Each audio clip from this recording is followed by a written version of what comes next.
If you count training camp and preseason, then we are less than a month away from the return of football.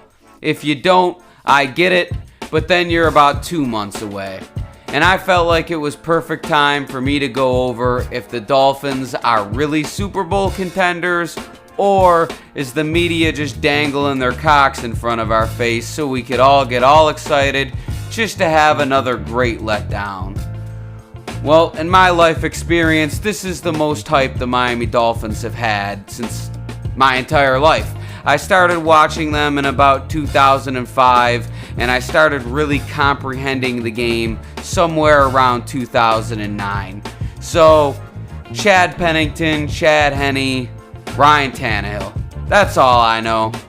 Alright, that is my childhood right there. Now, my transition to adulthood and fatherhood, the Dolphins finally have a good team. And I would want nothing more than my son to grow up a Dolphins fan because he grows up watching a great team. Well, here's your chance. Anyway, what I want to do is I want to go over how good and how close the Dolphins were to being a Super Bowl contender last year, and also how much better do they need to be, and how much better do I think that they got in order to come to the conclusion I'm not re-editing this, to come to the conclusion if the Dolphins are Super Bowl contenders or if they're not. Anyway, so what I want to go over is the games that Tua played last year, because I'm not going to predict that Tua gets injured or he doesn't get injured, because there's no telling. It'd be a waste of my time. Every team has injuries. The Dolphins are going to have injuries at some point this year. I'm assuming there's no way Tua has another injury again, but I mean, it's the Dolphins, so catastrophe is bound to happen. But let's go over this assuming Tua's gonna stay healthy, because I think he's going to. I think he focused on that in the offseason, and I noticed that everyone on the internet, whenever there's a Tua post, it's fucking his brains are leaking out of his ears, and he sees it. He knows that everyone thinks he's just a fragile noodle of a man, and every time he gets hit, his fucking brain fragments are shooting out of his ears. I think he takes it personal. I think he's going to take it personal, and that's why he looks bigger, he looks stronger, and I think he's going to take a little bit more of a beating this year. So, if you had to ask me, I don't think he's going to get injured. At least I don't think he's going to have a concussion. But who fucking knows? Anyway, so let's go over the games last year and how well Tua played, and then we'll go over the defense.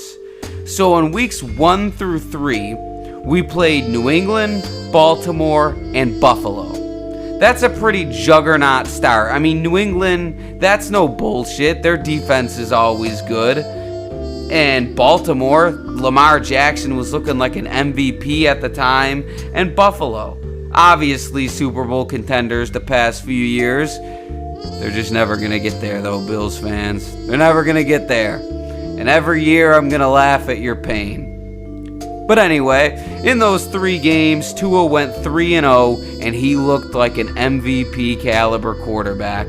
I mean, in those games, he reminded me of Drew Brees, a little bit of Russell Wilson, that 6 touchdown game in Baltimore. I mean, that was the most dopamine I've gotten from a football game since I can fucking remember. That was the most dopamine I've gotten since the fucking miracle play in 2018 against New England. So at that point, it really looked like the Dolphins were Super Bowl contenders, but then he gets injured. So we didn't see him again until they played Pittsburgh on Sunday night, and that's when the defense won. Tua did throw a touchdown on that first drive, but he had a pretty bad game. But then he came back, and for 3 straight games, he was looking like an MVP again. Oh, the highs were so high for Tua. And the games were against Detroit, Chicago, and Cleveland. We can't forget that. I'm taking opponents into consideration here. Detroit, Chicago, Cleveland. Those aren't the greatest teams. None of them were playoff teams. I would say the Detroit game was the most impressive because Detroit, excuse me, they're pretty good. And they're going to be better this year. But they still weren't a playoff team, so 3 non-playoff teams. Tua goes off. Not to take anything away from Tua. He went off. The offense went off. It felt like every third down, pass over the middle to Hill or over the middle to Waddle or Sherfield.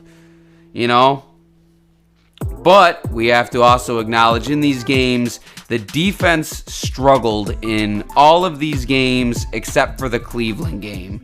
They gave up 27 points in the first half against Detroit. And you remember when Justin Fields was running all over us in fucking Chicago? Shit. The defense was looking pretty bad. Let's not forget that. I know we all like to hone in on Tua and the offense, Tyreek Hill, Waddle, yada yada, bada boom. But the defense struggled for a good portion of last year. After that, the Dolphins played the Houston Texans, and it was 30-0 at halftime. Tua didn't look good. He didn't look bad. There was really nothing to take from it until we had a step up in competition. A step up in I'm not fucking editing this. A step up in competition that included the San Francisco 49ers and the Chargers. And fuck, man. He stunk those 2 games up. That game against the Chargers was just as bad as that game against Tennessee in 2021 when the playoffs were on the line and the Dolphins just shat all over themselves. That was pretty much what we witnessed there. Tua couldn't complete a fucking pass in that first half. And man, I know we all wanted that game so bad because it was Tua versus Herbert and the defense played okay, but it was just they couldn't complete a fucking pass. Well, then after that, he bounced back a little bit against Buffalo, but it wasn't good enough to win in the snow. They lost with a last-second field goal. And then the most frustrating game I've ever watched in my life happens. The final Tua appearance of the season on Christmas Day against the Green Bay Packers. In the first half, every fucking pass was going for 50 yards, 80 yards, 20 yards. Jesus Christ, it was insane. I thought he was going to have the game of his life going into halftime. But at some point, his fucking head cracked off the field and he had a concussion. And in my opinion, he probably knew but didn't tell anyone about it because he didn't want to get pulled out of that game. He knew it was at stake and he didn't want to look like a bitch. There's no way for me to know that for sure. That's just my prediction, especially since all 3 of those interceptions made no fucking sense whatsoever. They were all directly to Packers players. And the Dolphins lost that game. And that, man, I don't even want to think about it anymore. That was the most frustrating game I ever watched in my entire fucking life. So anyway, what conclusion does that bring us to with Tua? In my opinion, it looks like he played good competition and played well, but then at the end of the year when he played good competition, he played bad. I wouldn't say we're back at square zero. There's definitely something there. Is there a top 10 quarterback there? And it's like, I don't know. I think so, but I'm not 100% sure. But does he have to even be a top 10 quarterback? I don't know. We still got Tyreek Hill, Jalen Waddle, fucking Robbie Chosen looks pretty good, Braxton Berrios. All the weapons are there. My concern with the offense lies on the offensive line. You can't have Tua getting destroyed. He needs to have time in the pocket, and, he should be able to take some hits, but at the same time, let's keep him as clean as possible. And I think if they do that, offensively, offense strictly, they have a Super Bowl caliber team. They really do have a chance to be a really great offense. And to me, Tua reminds me a lot of Drew Brees. And that's his comparison. I think a lot of people say that. But Drew Brees, Russell Wilson, that's what I see in Tua. And man, if he could just hang in that pocket, deliver zips, play smart, I don't see why they can't have a Super Bowl caliber offense. But it's going to count on the offensive line, in my opinion. And as far as Dalvin Cook goes, I mean, I know a lot of people want him, but let's be real here. The running back position is all dependent on the offensive line. I mean, remember when Ezekiel Elliott was the greatest running back? And now he fucking sucks.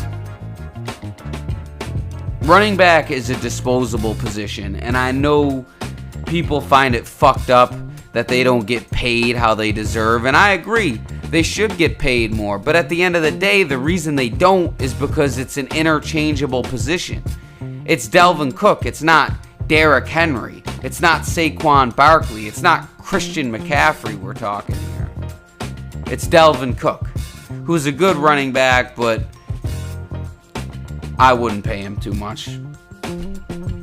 Anyway, so now we go to the defensive side of things. I already spoke a little bit about their struggles, and also they had Josh Boyer as the defensive coordinator.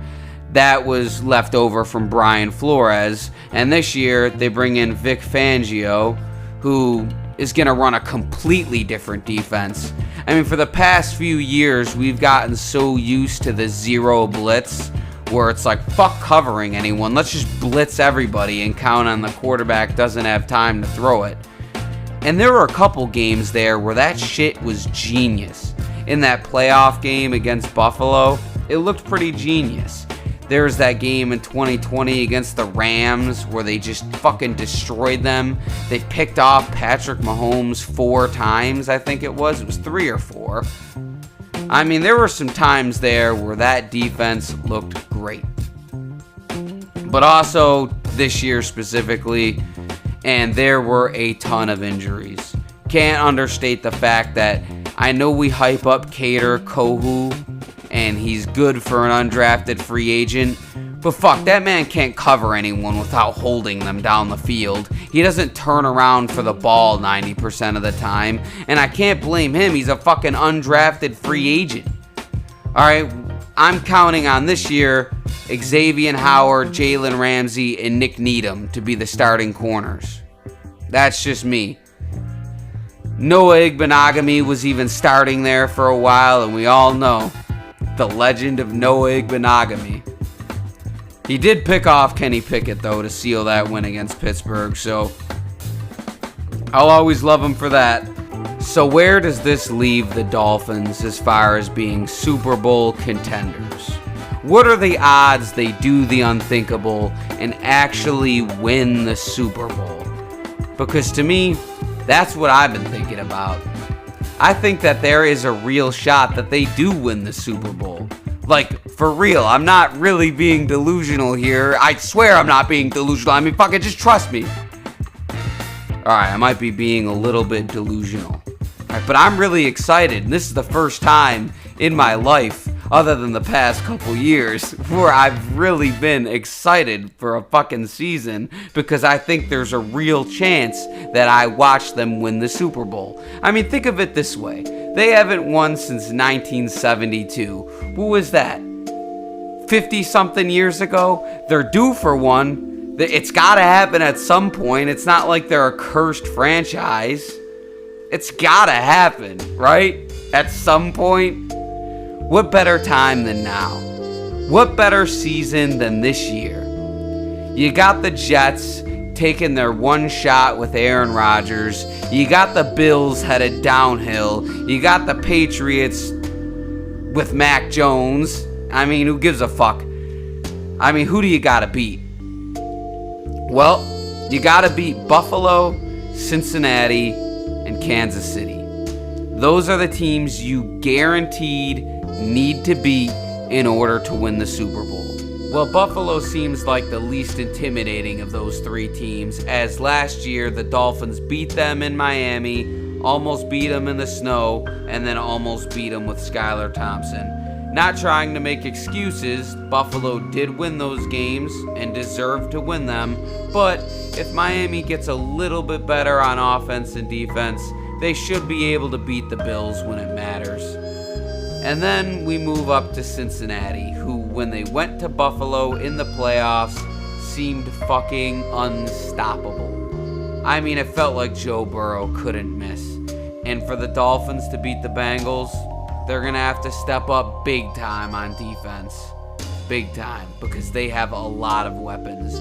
Jamar Chase, fucking T. Higgins, even their running back is decent. I mean, man, they're really going to have to step up to beat the Bengals. But I do think that they can beat the Bengals if their defense gets a big leap with Vic Fangio and the offensive line holds up well. But then a step up from them, the big juggernaut, the big dog, the Kansas City Chiefs. Fuck, man, they are almost unstoppable. Patrick Mahomes is fucking unbelievable. And undoubtedly, that's the team to beat. If the Dolphins are going to win the Super Bowl, they're going to have to beat the Kansas City Chiefs. And I'm not talking about in the regular season in Germany. I'm talking about probably going to Arrowhead Stadium in January and stealing one that nobody thinks you could win. How often do the Miami Dolphins in recent history win the games when it matters, when nobody thinks that they will? Not often. Not often. See, this team is going to have something that no other Dolphins team has had since my life began in 1998. And that is the it factor. What is the it factor? Well, to be truthful with you, nobody knows. Does Tua have the it factor? Does Mike McDaniel have the it factor? So far, I think so. But, you know, it's going to have to be Arrowhead Stadium in January. That's probably going to be when we have to find out. Think about that Patriots team a couple years ago that won. I think it was Mahomes' second year. They were not as talented as the Kansas City Chiefs, but they won. Think about that Buccaneers team that beat the Chiefs in the Super Bowl. They were not as talented as the Kansas City Chiefs. I mean, other than Tom Brady, obviously. But they won. Teams that have that extra gas in the tank because they want it more are the ones that are going to go on to win it all. Is that going to be the Dolphins this year? I can't fucking tell you. But I'm excited to react to it every step of the way. I've got a lot of plans this season. More gift-style videos. Maybe some lives here and there. I don't know. But I'm going to be a fucking horse this season when it comes to putting this microphone in front of my face and making an ass of myself for nobody or a few people to listen. But that's what we're fucking here for. I'm going to take a sip of the Coke and sign off. Suck my dick.